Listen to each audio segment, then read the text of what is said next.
Wireless infrastructure equipment like base stations are inherently low power and low cost platforms and can take advantage of the advanced features of the ECP3 FPGA while achieving the lowest bill of materials cost. We will demonstrate a low latency variation Cpri link implemented with the ECP3. This architecture is ideally suited for multi-hop remote radio head networks. The Lattice ECP3 has been built from the ground up to provide the lowest cost and power for any SerDes-based FPGA in the industry.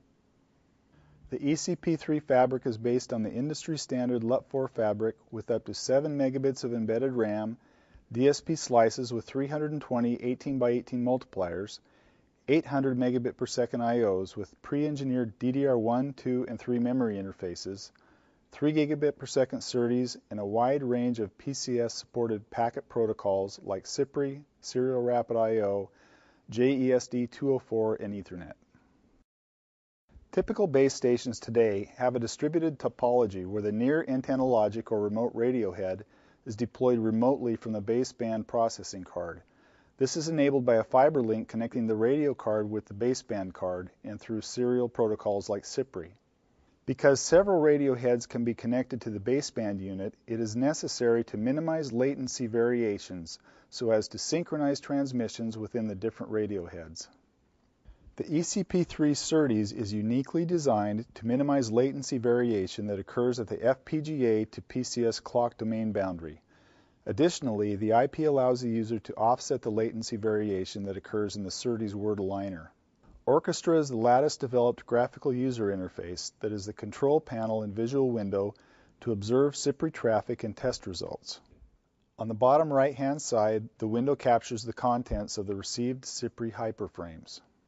Here, by toggling the green control buttons, the user can turn on various options by sending constant IQ, CNM, or vendor-specific data. The incoming data stream is constantly monitored and errors are reported here. The user can also force various errors, including Ethernet and HDLC CNM, or a vendor-specific value. In our demo, we will force a vendor-specific value, which can be clearly seen in the Cpri hyperframe. The Cpri delay status is a read-only register that shows total path delay. The value is the clock count multiplied by the clock period. During the demo, the value of this register will be constant within a plus or minus 1 variation. The small variation is due to changing clock data relationship after each SerDes reset. The word aligner offset records the bit placement of the word alignment. In a 10-bit word, the value can vary between 0 to 9. Lattice's Cpri core has a word alignment offset built in. As we will see, this value will change at each SerDes reset, but the Cpri delay status register will remain constant. In this setup, there are two cards, the REC card, which emulates the baseband unit, and the RE card, emulating the radio. The RE and REC cards are connected via SMA cables to each other. In a real base station environment, these two cards will be connected via SFP-based fiber links. The demo has the capability to demonstrate Cpri traffic at 1.2, 2.4, and 3 gigabits per second. Today, we'll be showing traffic at 1.2 gigabits per second. We will now set up the appropriate registers so that the SerDes is internally configured in loopback mode. I will also switch on the continuous polling option to see a long data stream. In the Orchestra application, we are receiving the contents of the hyperframe. The loopback demo allows us to check that the REC card is properly initiating and receiving traffic. If I inject HDLC or Ethernet frame errors on the CNM channel, the errors are tagged in the error counters. I will now inject a vendor-specific value, and the value appears up in the blue section of the hyperframe. This capability is essential for testing a Cpri design.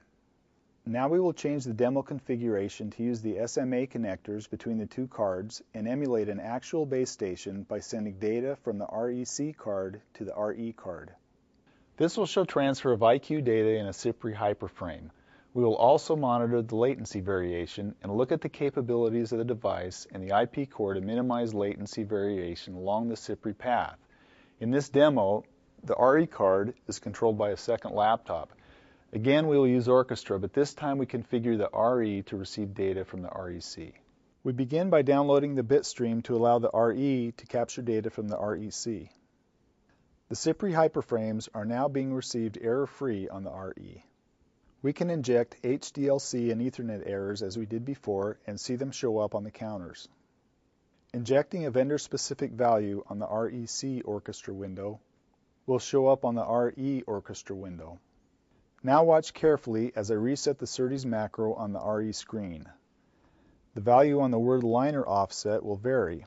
However, the Cpri delay status is a constant value within plus or minus 1 of the original value. This shows that we have successfully offset the variation in latency that is inherent in the word liner circuitry. In this demo, we have emulated a complete REC to RE system by showing how Cpri frames are successfully transmitted in a low latency variation environment. This shows the value of the low-cost, low-power ECP3 FPGA in providing a sophisticated base station interface solution without sacrificing features. The ECP3 also provides great programmable solutions for Ethernet, PCI Express, and Serial Rapid I/O. For more information, please go to the Lattice website at www.latticesemi.com/ECP3.